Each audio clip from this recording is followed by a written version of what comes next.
to do today. The whole new acronym thing drives me effing bananas. Can we call him by his name? Felger and Mazz on 98.5 The Sports Hub. Wasn't pretty over the final 15-plus minutes, but Celtics can put a check mark next to it. The first clinching game of what the Celtics hope will be many this year. They clinch a spot in the play-in tournament. They snap a 2-game losing streak, and they go to 21 games over 500. The final score, Boston 111, Washington 100. You watch the Celtics, Mazz. What do you see? Well, I saw the Oklahoma City game. I did not see the Wizards game. You can watch the Wizards on your own time. That's how I felt too on on your time. It's not my time, so I don't know whose time it is, but go ahead. So, look, the game in Oklahoma City, I thought they played a good game, all things considered. No Tatum out there. They hung in there.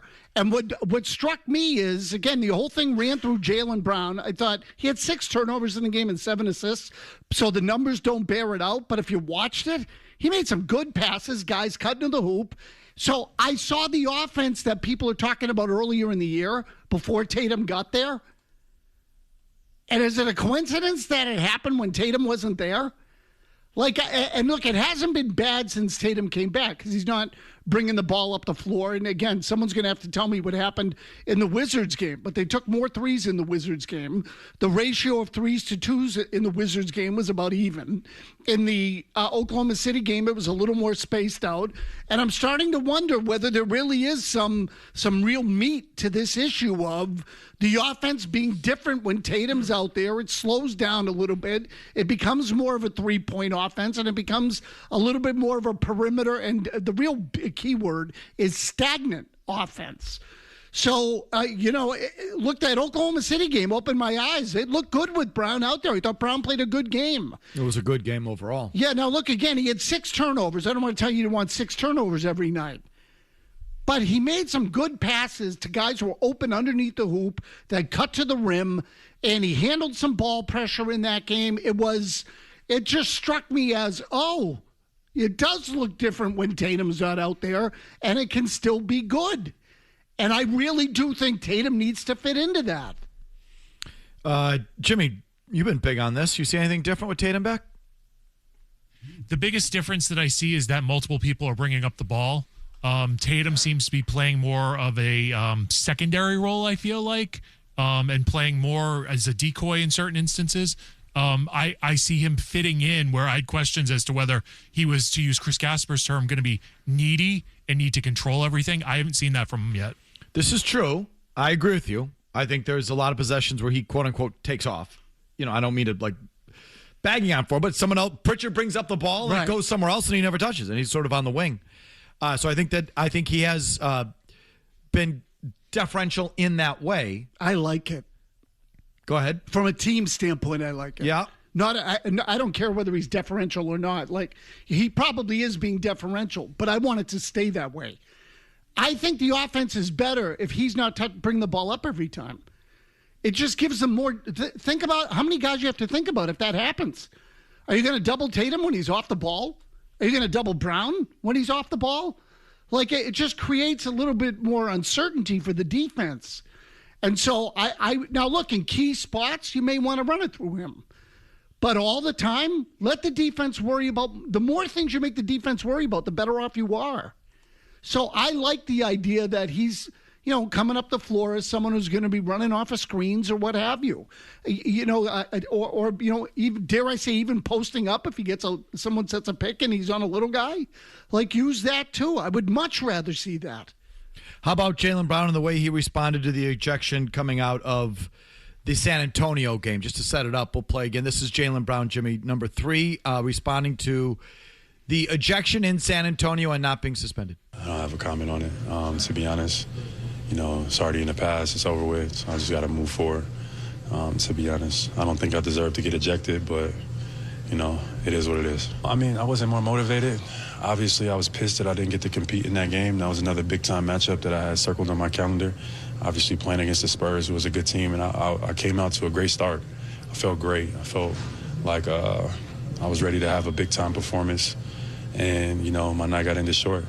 In certain spots, maybe I could have been a little bit better, but, you're passionate. It's a big game. You want to see emotion. You want to see your star players showing that emotion. I don't think I deserve to get tossed And, I think the NBA agreed because I didn't get fined or anything like that. So it is what it is. Happens. People make mistakes. But I'm just looking forward now. So ejections are valid. I mean, the ejections are okay now if you don't get fined? I don't get the logic there. Yeah. Like what? So that's okay? The league agrees with me because I didn't get fined? It's an interesting argument, but it's sort of a backwards way of looking at it. And the other thing is, you did get deserved to get thrown out of that game. And how about saying, look, I lost it. I wanted to play in that game. I was excited to play in that game. More accountability. Yeah, you could have stayed in that game. What do you mean? The only reason you got thrown out of that game is because you couldn't keep your crap together. That's why you got so freaking out of your mind that you didn't think you were going to get thrown out, even though everyone could see it coming but you. So that to me, the answer bugged me. It was like he's still putting it on the officials. Correct. And then in the next game against Oklahoma City, he got 14 free throw attempts. He sure did. So if that was the goal or part of the goal of griping at the officials, or maybe that's an acknowledgement that the league made a mistake, is that they said, make sure you take care of Brown tonight. Let's sort of smooth over some of the tensions there or what have you. Like, okay, fine, they got him to the line 14 times. When Gilgeous-Alexander went to the line only 8 in that game, I think it was. So he went to the line twice as much. But I don't think I deserve to get thrown out. The league agrees with me. Just because they didn't suspend him? Yeah, the part of the comment that really bugged me the most is him saying, I was up for that game. It was a big game. I was ready to go. I was playing well. Well, then why'd you leave yourself vulnerable? Exactly. What are you doing? Well, and the one that I just think is just so asinine, and none of you agree with, though you won't call him on it, is you want your star players showing emotion. I thought that's what we wanted, he said. Oh, because I know you guys are so supportive of LeBron James complaining for calls or Luka Doncic going up and down the floor at the officials. You've always, Celtics fans, supported that and celebrated the emotion of LeBron James and Luka Doncic and guys like this bitching at the officials all game because you want your stars showing emotion, right? Stop it. Give me a break. No, again, it's and the other thing is he's a veteran guy now. Okay, this is his 10th year in the league. There's a difference between being engaged and intense and focused and being out of control. And he was like, that felt like in that game where he got tossed, he felt to me like a young guy who didn't know how to deal with it. 10 years in the league. 10, not 2, not 4. He's been in the league for a decade. Okay, so that being said, you still like it better when he's a little bit more the focal point of the offense? I like it when it's everyone sharing that part of it. I just think when I say sharing it, because I want Derek White involved in that too. Pritchard less so because he dribbles too much. But White's a good decision maker, handles the ball well enough, can protect it, and can shoot. So there are a lot of elements to me that I like. I like the idea. And when Porzingis was here, I liked it going through him too. So there were certain guys that they're not going to be able to run the offense through. I'm not sure Kata can do it. But whether it's White, Brown, Tatum, any one of those 3 guys, fine. Let the other guys run around and run off of screens and find spots. If it's the same guy all the time, it gets much easier for the defense. Tatum's bringing it up. We're going to double him, get the ball out of his hands, and let them go from there. And then all of a sudden, some numbnut is throwing up a 3 from somewhere that you don't want him to throw up. Numbnut from 3. Numbnuts for 3. So I would rather. I like the idea of freeing up Tatum. I think it's better for Tatum. Someone just has to convince him of that. There are certain spots where you can get him the ball and it'll be better, but if he's bringing it up all the time and the start of your offense is always predictable, then I think it can be a little, can get a little stale. Okay, there's a Celtic thought for you on a Reentry Monday. Everything's on the board. Back to your phones. On everything. There's open lines if you want them. 617-779-0985. To you right after this. Felger and Mazz continue on the Sports Hub. There are various points that I really firmly believed A.J. Brown was going to be traded. And there were, originally I would say there were 4 teams that were interested that Brown would really like to go to. In the end, probably 2. The Rams were one, and they looked into it deeply. ultimately decided it was not for them. And they are essentially, as far as I can tell, out on this situation. The New England Patriots, who have had dialogue, consistent dialogue with the Eagles and A.J. Brown, they are still in it. Now, part of the problem here and the reason why the cap number was such a big thing, if the Eagles traded A.J. Brown now, it would be $40 million gets accelerated into their cap in dead money. If they do it after June 1st, it's just $20 million. That's $20 million less. That is a lot of money. So actually, it makes sense for the Eagles if they are going to trade A.J. Brown, which, again, there was momentum to do at various times here. Trading him after June 1st makes sense. What that means is it wouldn't be 2026 draft picks if he was traded. It would be 2027. I mean, the cap hit would be less. It would also mean that we might be talking about A.J. Brown into June, which is okay because you don't play games until, like, September. So if A.J. Brown was traded to, let's say, the Patriots in June, it would be the same result as now, except, we'd get 2 more extra months to talk about it. Okay, Ian Rappaport there, NFL Network. To me, listen, if the Eagles want draft picks this year, they'll figure out the cap. It's $20 million difference is not that big of a deal at all. Post-June 1, they have $20 million on their books. If it's pre-June 1, they'll have $40 million on their books. It's just a 20. They're still going to have 20 either way. It's just 20 or 40. The extra 20 is nothing. It's really nothing. If they want draft picks this year, they'll do it. If they are okay holding off to next year for the draft picks, then they will wait till June 1 because what's the diff? If you can save $20 million against the fake cap, might as well. But it's much less of a factor than Ian or some people want to have you believe. In terms of not getting the player until June 1, I think that is significant. I'm a big believer in the spring camps and the passing camps and the mandatory mini camps and all that stuff. Like, I want the players there. I think it's important for the big offensive players especially to be there, passing game players. It's complicated stuff. I want my quarterback in the building. I want him working with the receivers. I want him working with the coaches as soon as they're able to work with the coaches. I've always been a big believer in that, just like you were, folks, when Tom Brady was winning the parking spot. It's only when Tom Brady moved to L.A. that you said, it doesn't matter. Or Drake May not being here in the offseason, you say, well, it doesn't matter. But when your guy's there, you like it. So you do like it. And I do like it. So that to me is the big thing. I don't want my guy showing up the first week of June. Sooner the better. Yeah. Sooner the better. Like, the faster they can get, especially with the history of receivers in this offense, with the way some of these guys have come in and had trouble picking it up, all that. I would absolutely want to do it sooner. Okay, back to your calls. Sheldon in Situate with the Red Sox talk. Go ahead, Sheldon. Hey, good afternoon, guys. 2 questions. A, have you been watching the World Baseball Classic? And do you think Roman Anthony is back to mid-season form? Okay, we have absolutely been watching the World Baseball Classic. We opened the show with an hour on it. We'll circle back to it in about 20 or 30 minutes. We'll reset our thoughts on the WBC. But Roman Anthony, your thoughts on him in a vacuum? Yes, mid-season form, absolutely. He's right back where he was when he got hurt. Again, the home run last night was off a lefty. So, Marcelo Meyer's not hitting that pitch out of the ballpark, let alone pulling it. So it's a good sign. Yes, he looks great. Mazz, is it the right move that Cora's going to have him at leadoff? In this day and age, Murray, it's fine. I mean... Yeah, I probably have an antiquated thinking about baseball. So do I. I'm like you. I wouldn't do it, but... Because my gut, hearing that early on in camp, I was like, that seems stupid, considering what he brings at the plate. But all the rules have changed, yeah. And the logic now is get him up as many times as you can. And he's got a great on base. He gets on, his on base percentage last year was basically 400. So if you're up in that area and you're going to be on all the time, then do it. Fine, whatever.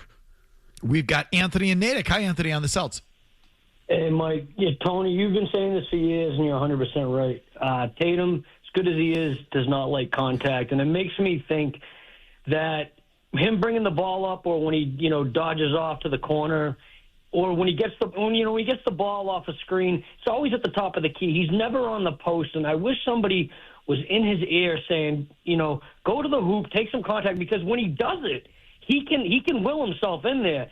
He just doesn't want to do it, and I kind of think sometimes that's the overall scheme, and I have a feeling, to me, it's just that might be why he brings up the ball and he doesn't dig in and stick his nose in there. Oh, I think it's because the superstar brings the ball up in the NBA no matter what position he plays.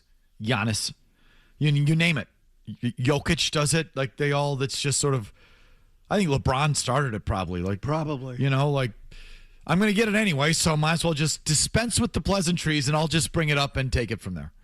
And I think that's sort of that kind. It's almost like a status thing almost. Yeah, no, there is some of that for sure. You know what I mean? But, it wasn't always that way from the standpoint of there were some guys who were better off getting it in the post.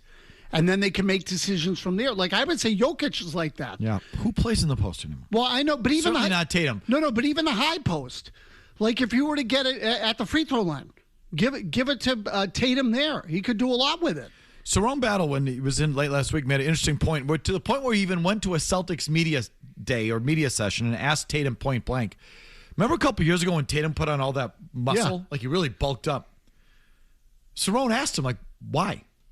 And the undercurrent there was, you don't really use it. Yeah, you're going to use it. You know what I mean? Like you don't go in there. Brown goes in there and he puts his button to you and he pulls his way in. He uses bulk to get in there. And Cerrone's point is also valid. I think that one of the reasons Brown doesn't get quite as many whistles as he could is because he's so big and powerful that the refs, like Shaq, Yeah, right. You have to be hanging off the back of Shaquille O'Neal to get a foul because he's just so big. They would allow more contact because you're big, and Brown suffers from some of that. And Tatum could too, but he doesn't want to go in there.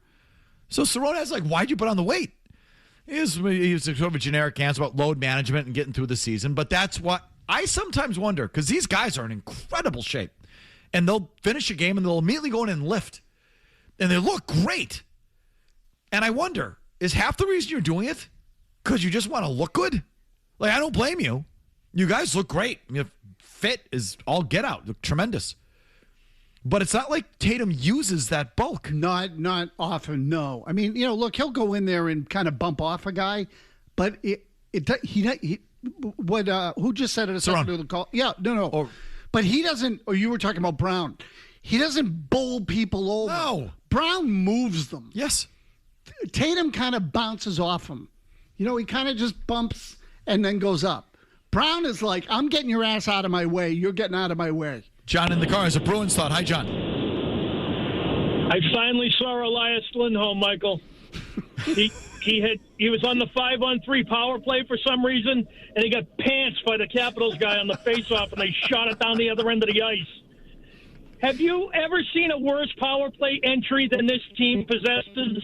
Every team, John, you watch across the league about 5 years ago, every team started doing this drop play where they would drop it back. You drop it back, and the skilled player with a head of steam, and it's effortless.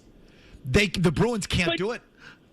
But Mike, the other teams have Connor McDavid, Cale Makar, Nathan McKinnon. Panarin. I see other teams do it. I see other teams do it with Harry Schmedlap and Harold Fenefesi. No, the Bruins just can't do it no matter who they have on. We give it to Mason Lohrei. We give it to, what's his name, Hampus Lindholm. And then they all line up 5 across the blue line, and they try and make a completely lateral pass. No, they just stand there and watch Pasternak turn it over just inside the blue line. Yeah, no, it is. It's like rocking out of a snowbank. We're the one team left in hockey that can't figure out how to enter the zone on the power play. Like the whole sport mastered it like 3-4 years ago, except for here. Matt in Scituate on the Celts. Yes, Matt. Guys, you made me call in when you're pounding on Jaylen Brown. Go back to that Spurs game. Castle fouled Brown. It was a cheap foul. The game was. Are you talking when he flopped out of bounds? He was fouled. He was pushed out of bounds. Got it. I sure hope he's okay. There must have been a deep bone bruise there in the small of his back. I understand a good foul doesn't always lead to an injury. I'm sorry, it was a foul. Well, no, thoughts and prayers to he and his family after that vicious shot that he took there on the sidelines. Go ahead. They were playing a great game. They were going to pound the Spurs, who the media had fallen in love with, who was going to give the championship to him. And he blew a gasket. It's the second time he's been ejected in 10 years. So that makes it okay. That's not bad for a star of the team. So it's okay that it happened in that game and he allowed himself to get tossed. It doesn't happen very often, Mazz. It doesn't matter whether it happens. It can't happen in that game. I just hope he's okay. I just hope he's okay after that push. I'll tell you what, I can tell by the first 5 seconds of a call when we have a tight ass on the line. Or a Celtics fan. Well, same thing. There's a tone you can tell. I'm with you on this. I was being redundant. That is it is redundant. Yeah, no, you can tell because it's humorless, and that was a foul. No, it was a foul. Do you understand? That was a foul. Even though he was flopping around like a salmon.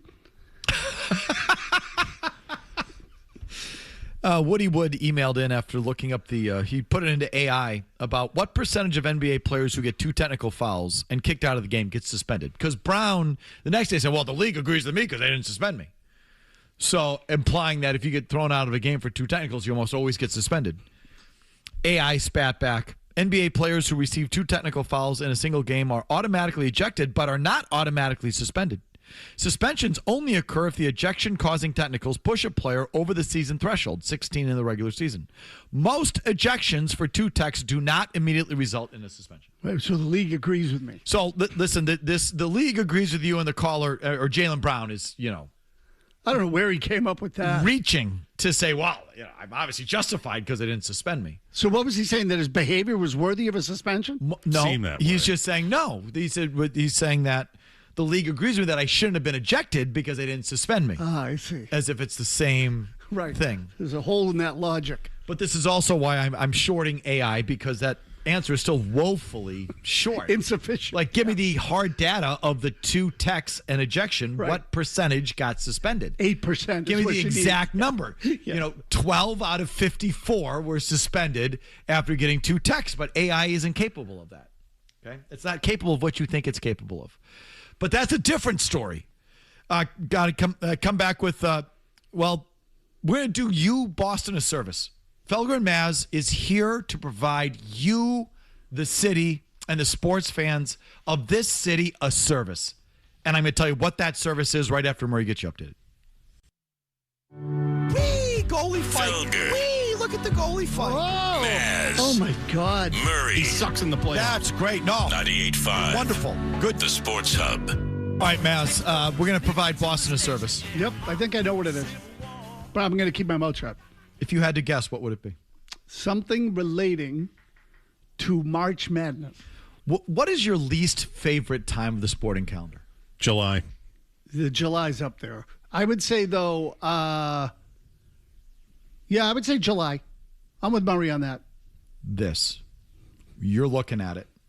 These next couple weeks, the worst. People say February. There is a little bit of a lull, but it's like a week maybe. February recently hasn't been bad because of the Olympics and then the 4 nations. Okay, well, it's not just that.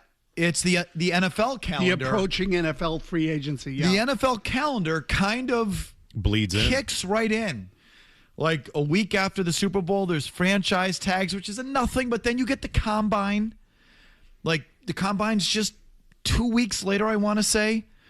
And while there's no real transactions, there's rumors. And the poop pile starts to churn. And that sort of leads you into the free agency period and the combine. And there's a football calendar is still viable. Slow build and speculation. And listen, I'm not telling you it's the greatest time of year, February, but nothing shrinks my erection.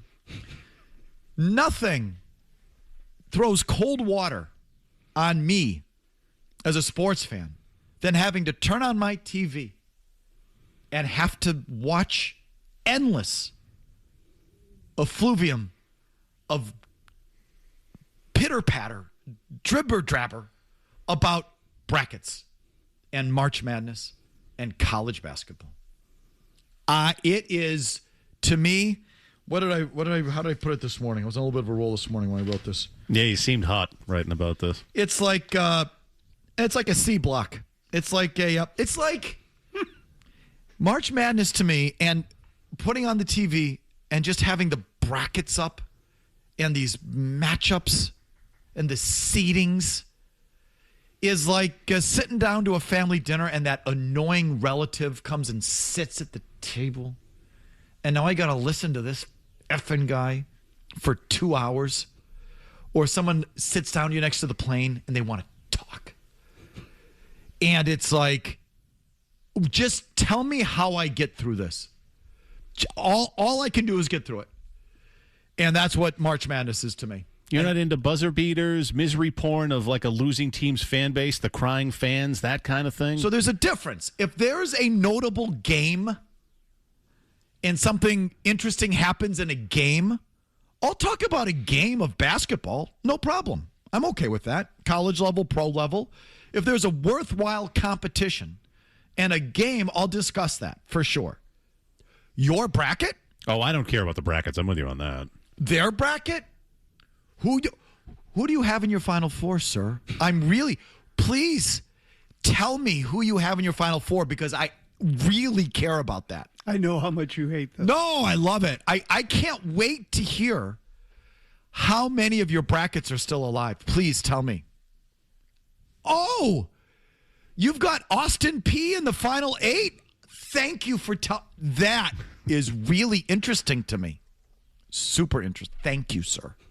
Thank you for letting me know you have Duke in 7 of your 8 brackets, because I really care, and I find that really interesting. No, the people's brackets, them talking about them with you on that. And the seeding thing. So, I mean, if you paid attention to any few minutes of national sports talk today or any of these TV shows, it's how Patino's team, the Red Storm, got boned with their seeding. I'm like, I find no one really cares. Here's what people care about. They should have been a 1. Can I tell you what people really care about? That vast majority, if you're not Jeff Goodman or some sort of college basketball dork, 98% of the people only care about their bracket or where you went to school. And let me tell you, sir, I don't give 2 poops that you went to UConn. I do. I could not care less. Gonna make Tim McCone cry about anything than UConn basketball. And now you throw the women on top of it. Now they're throwing the women brackets at me. Oh, yeah. And the women bracketology on top of the men bracketology that I don't care about. Now we got double-barreled, I don't care.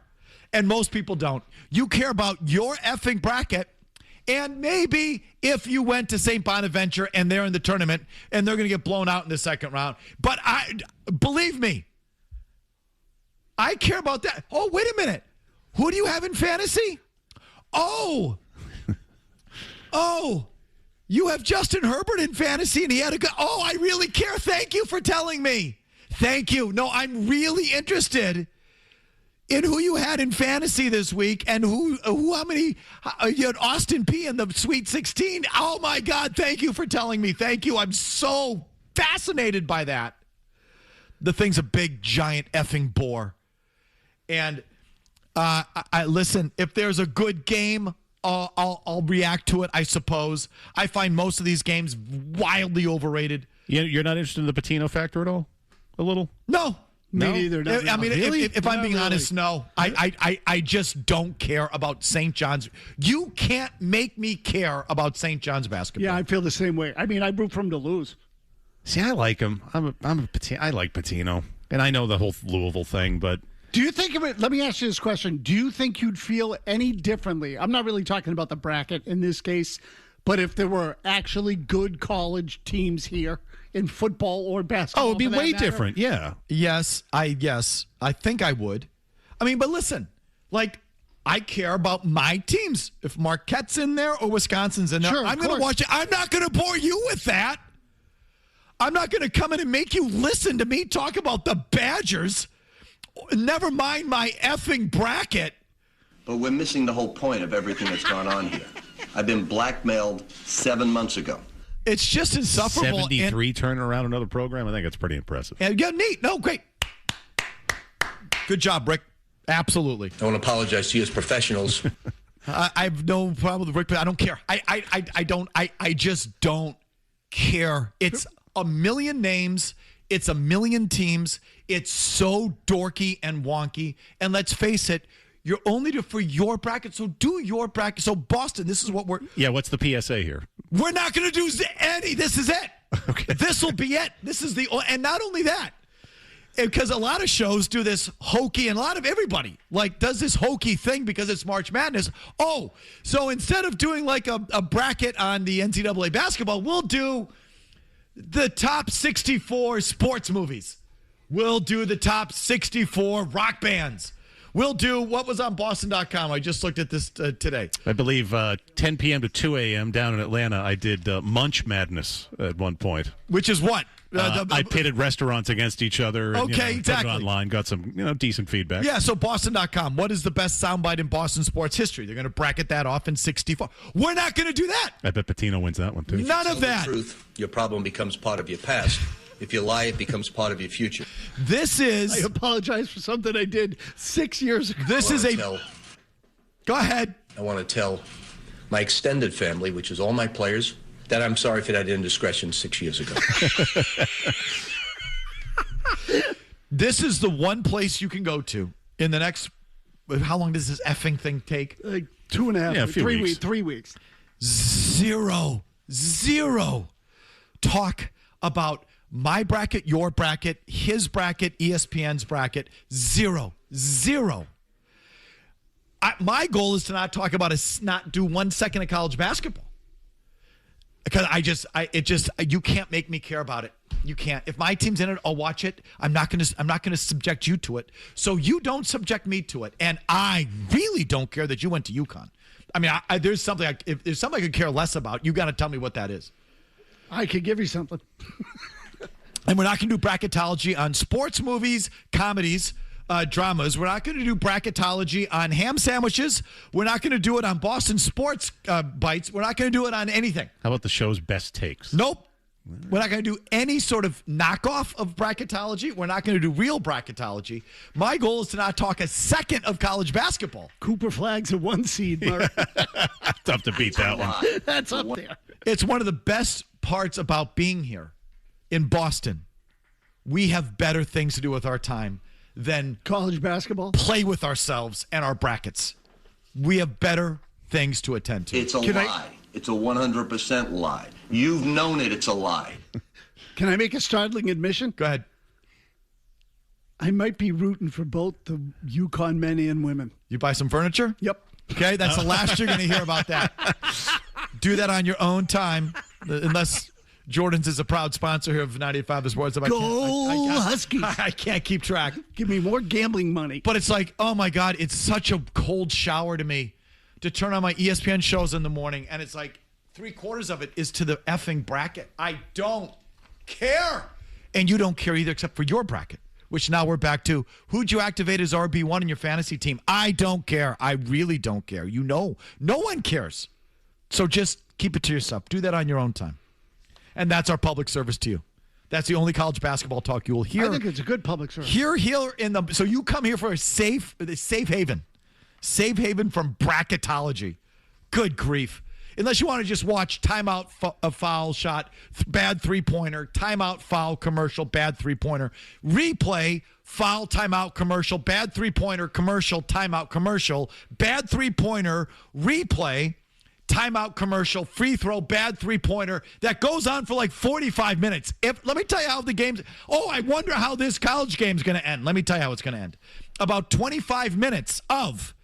bad three-pointer, foul, timeout, commercial, replay, timeout, three-pointer, foul, bad free throw attempt, commercial, timeout, replay, followed by three-pointer, timeout, foul, replay, commercial. Ejection. Every single game. Every single one takes forever.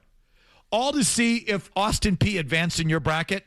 No, sir. You're going to have to go somewhere else for that. Plenty of places to go. Like the rest of the sports talk world. Go there. Here is a safe haven. This is the only time you'll hear about it this month. Who's Austin P? I don't know. Oh, you don't know Austin P? Do you mean Sam Austin? No, Austin there's P? always a college that wins a game or two, and I got to hear from Harry Schmedlap about how he had him in the Sweet 16. No, Austin P. P-E-A-Y. Yeah, okay. Whatever. Right. Austin P. It's what you say. He's to your behind dog. the tree, my friend exactly. Austin. I was just going to say, no, it's what you do to your dog Austin when you take him out for a walk. Oh, wait, did you see the buzzer? Wee! Yeah, no, the guy, this is another thing at the end of these games. There's 20 seconds left. Plenty of time for the team to come down, set up a play, and hit a good shot. But the kid comes down the floor with his hair on fire. Literally, I like this complete panic. I just chucks the ball from 80 feet with 17 seconds left on the clock because they're just so poorly coached. It's just run to the floor, throw it. And every once in a while it goes in, and I'm supposed to pretend that's cool. One of them went in. Is someone going to stop and draw a play and actually have it do something like that? No, never. Panic. It's just complete panic. Check it up. Followed by foul, timeout, commercial, bad three-pointer, free throws, replay. Now the whole thing is so overrated. Okay, I'm done. Word from our sponsors, and we come back for a final hour of your phones on whatever you want here on a Reentry Monday. I want to apologize to you as professionals